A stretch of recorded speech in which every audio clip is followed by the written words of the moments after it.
GH2 Media, voice of people. గౌరవనీయులు ఈరోజు 18వ హమాలి ఆవిర్భావ దినోత్సవానికి అధ్యక్షత వహిస్తున్న పెద్దలు మీ అందరి నాయకుడు నాకు కూడా ఆప్తుడు సోదరుడు శ్రీ హమాలి సీనన్న గారికి, గౌరవనీయులు పెద్దలు స్థానిక శాసనసభ్యులు ఈరోజు ఈ కార్యక్రమానికి మరి మొత్తం ఏర్పాట్లు దగ్గరుండి చేసిన పెద్దలు శ్రీ బండారి లక్ష్మారెడ్డి గారికి, గౌరవనీయులు గౌరవనీయులు మరి ఈ హమాలి సంఘానికి గౌరవ అధ్యక్షుడిగా ఉద్యమం నుంచి కూడా మిమ్మల్ని ముందుకు నడిపిస్తున్న పెద్దలు అన్న మాజీ మంత్రివర్యులు శ్రీనివాస్ గౌడ్ అన్న గారు, గౌరవనీయులు పెద్దలు మొన్ననే జరిగిన పార్లమెంట్ ఎన్నికల్లో మన అభ్యర్థిగా పోటీ చేసిన మీ ఉప్పల్ నియోజకవర్గ సోదరులు మీ అందరికీ ఆప్తులు పెద్దలు శ్రీ రాగిడి లక్ష్మారెడ్డి గారు, జనగామ మనం మన్నించాలి భువనగిరి పార్లమెంట్ నుంచి మన అభ్యర్థిగా పోటీ చేసిన గౌరవనీయులు పెద్దలు అన్నగారు శ్రీ ఖ్యామా మల్లేష్ అన్న గారు, గౌరవ వేదిక పైన ఉన్న మా పెద్దలు బీఆర్టీయూ రాష్ట్ర అధ్యక్షులు శ్రీ రాంబాబు యాదవ్ గారు, గౌరవనీయులు శ్రీ సోమశేఖర్ రెడ్డి గారు, గౌరవనీయులు శ్రీ దేవేందర్ రెడ్డి గారు, గొల్లూరి అంజయ్య గారు, కొత్త రామారావు గారు, ఇంకా వేదిక ముందున్న మా గౌరవ కార్పొరేటర్లు మా ప్రభుదాస్ గారు, మా సాయిజన్ శేఖర్ గారు, మా బన్నాల గీతా ప్రవీణ్ గారు, ఇంకా నేను మా గంధం జ్యోత్స్న నాగేశ్వరరావు గారు, ఇంకెవరి పేర్లు మర్చిపోయిన వాళ్ళందరూ ఏమనుకోకుండ్రి మన్నించాలి, ప్రభాకర్ రెడ్డి గారికి ఇంకా పేర్లు ఎవరెవరైతే మర్చిపోయిన వాళ్ళందరికీ, వేదిక ముందున్న మా హమాలి సోదరులందరికీ 18వ ఆవిర్భావ శుభాకాంక్షలు హృదయపూర్వకంగా తెలియజేసుకుంటా ఉన్నాం. అందరేమో ఇవాళ రాష్ట్రంలో ఎక్కడికి పోయినా కేసీఆర్ తాత ఎట్లున్నాడు అని అడుగుతున్నారు. కానీ ఇక్కడికి వస్తే నాకు ఒక బుడ్డ కేసీఆర్ని కల్పించండి ఇప్పుడే సీనన్న. ఆయన మన్మన్ పేరే కేసీఆర్ అని పెట్టుకున్నాడు. అంటే ఎంత ప్రేమ ఉంటే ఒక నాయకుని మీద గుండెల్లో ఎంత అభిమానం ఉంటే ఒకళ్ళ పేరు పెట్టుకుంటారో మీ అందరికి కూడా తెలుసు. మీ సంఘ సమస్యలే కాదు, మరి సమాజంలో ఉన్న సమస్యలు కూడా అన్ని అర్థం చేసుకుని ఇవాళ ఒకవైపు బీఆర్టీయూలో బలంగా పనిచేస్తూ మరొక వైపు మీ సమస్యల పరిష్కారం కోసం కొట్లాడుతున్న హమాలి సీనన్నకు ఒకసారి గట్టిగా చప్పట్లతో అందరం కూడా అభినందనలు చెప్దాం. ఒకసారి సీనన్న మన కార్మిక విభాగం మీటింగ్కి వచ్చిండు. వచ్చి ఆ మీటింగ్ లో మాట్లాడిన మాటలు నేను మొత్తం కేసీఆర్ గారికి చెప్పిన. ఏం చెప్పిండంటే, అన్న నా బిడ్డకు పెళ్లి చేసినప్పుడు నేను అక్కడ మన భువనగిరి ఆలేరు ప్రాంతంలో గింతంత జాగమ్మిన గుట్ట దగ్గర జాగమ్మితే ఆ రోజు గింత రేటు వచ్చింది. ఇవాళ ఈ కాంగ్రెస్ ప్రభుత్వం వచ్చినాక మొత్తం రేటు పడిపోయింది, మొత్తం పొట్టు అయింది పరిస్థితి అని చెప్పిన మాట నేను సార్ దగ్గర దాకా పోయి చెప్తే, ఒకసారి తప్పకుండా కలుద్దాం, హమాలీల సమస్యలు ఏంటి అని అడిగిండు సార్. అంటే నేనేం చెప్పినా అంటే, సార్ హమాలీల సమస్యల గురించి నేను కూడా అడిగితే సమస్యలు ఉన్నాయి మొత్తం పోలే, కానీ కేసీఆర్ దయతోని 8 రూపాయలు ఉన్న రేటును 26 రూపాయలు చేసుకున్నాం, 250% పెంచుకున్నాం. 2 ఏళ్లకు ఒకసారి ఎన్నడూ లేని విధంగా గతంలో 5 ఏళ్లుంటే 2 ఏళ్లకు ఒకసారి పెంచుకున్నామని చెప్పి అన్న చెప్పిండు అని చెప్పిన. చాలా సంతోషం. ఇంకేమన్నా సమస్యలుంటే కూడా నువ్వు చెప్పు, తప్పకుండా ఆరోగ్య భద్రత కావచ్చు, ఇంకా ఏదైనా సమస్యలు కావచ్చు, ఏమున్నా మళ్ళీ తప్పకుండా గులాబీ జెండా ఎగురుతుంది ఈ రాష్ట్రంలో. తప్పకుండా హమాలీల సమస్యలు ఒక్కటి కూడా ఇడిచిపెట్టకుండా తీర్చే బాధ్యత మనది అనే మాట కూడా నువ్వు చెప్పు అని చెప్పి సార్ నాకు చెప్పిండు. మరి మీకు తెలుసు, కేసీఆర్ సార్ వచ్చిన తర్వాత తెలంగాణలో మన ప్రభుత్వం వచ్చిన తర్వాత ఏ తీరుగా వడ్లు వండినాయి, ఏ తీరుగా సాగు విస్తీర్ణం పెరిగింది నాకంటే బాగా మీకే తెలుసు. ఎందుకంటే మోసటోనికి తెలుస్తుంది కష్టం, బస్తాలు మోస్తే తెలుస్తుంది కష్టం తప్ప డైలాగులతోని పంచ్ డైలాగులతోని ఏమి కాదు. మీరేమో కేసీఆర్ సార్ వచ్చినాక బస్తాలకు బస్తాలు పుట్లకు పుట్లు వడ్లు మీరు మోసిండ్రు.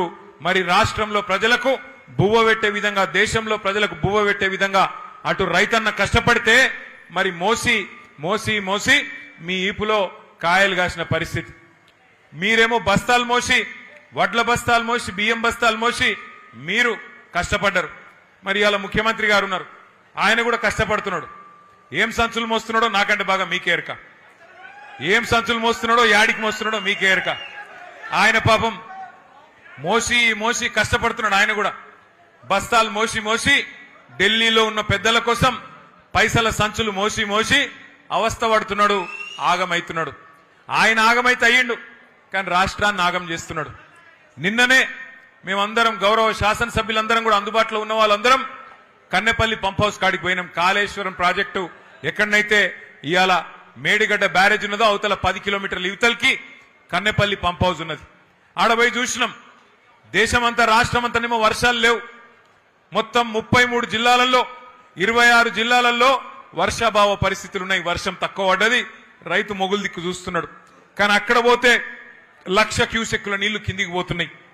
ఎందుకంటే KCR sir project Kaleshwaram project ఎక్కడ కట్టిండంటే మొత్తం ఎక్కడన్నా సరే కరువు ఉన్నా వర్షం లేకపోయినా గోదావరిలో ఏ పాయింట్లనైతే నీళ్లుంటాయో అగో గా పాయింట్ దేవులాడి లెంకులాడి అక్కడ ప్రాజెక్టు కట్టిండు. నిన్న అక్కడ పోయి చూస్తే 1,00,000 క్యూసెక్కుల నీళ్లు కిందికి సముద్రంలకు ఉత్తగానే పోతా ఉన్నాయి.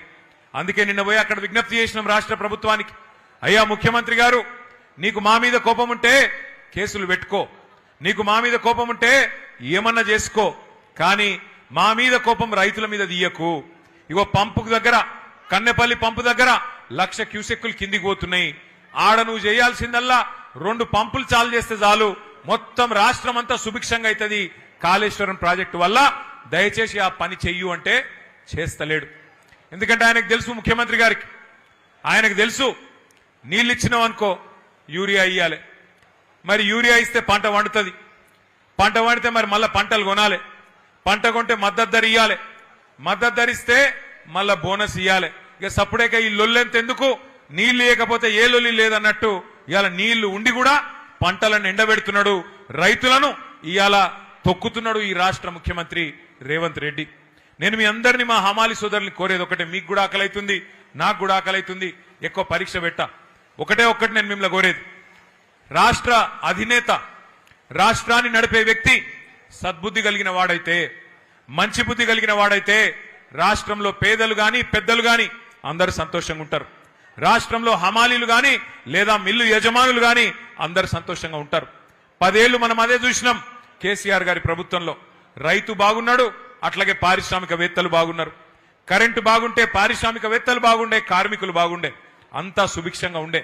కానీ కొంత ఏమరుపాటుతోని, కొంత మరి మన చిన్న చిన్న పొరపాట్ల వల్ల మనం అధికారం కోల్పోయినాం.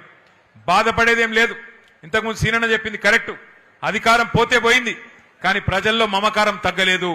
అధికారం పోతే పోయింది కానీ ఇవాళ కొన్ని వాస్తవాలు మనకు కూడా తెలుస్తా ఉన్నాయి.